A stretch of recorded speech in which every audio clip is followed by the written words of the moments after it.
Ndugu zangu, tende ni miongoni mwa matunda ambayo kwamba yana faida kubwa juu ya sihiri. Mara nyingine tunaambia wanawake watumie ambao ni wajawazito ili kuwasaidia kujifungua bila operation. Lakini leo nataka nikujuze kitu kimoja, pengine hujui, sasa upate kujua.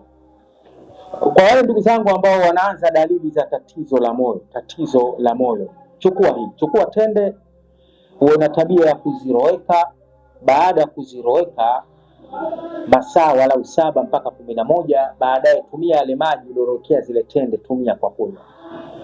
Tumia yale maji uliorokea zile tende, tumia kwa kunywa. Wallahi, wewe ambaye kwamba tatizo la moyo ndio lilikuwa linaanza, utapata faida kubwa na mambo yatakaa sawa sawa. Moyo wako utakuwa sawa, utakuwa safi na utapata utulivu. Tende roweka, yale maji tumia kwa kunywa. Kuna faida kubwa utakayoipata.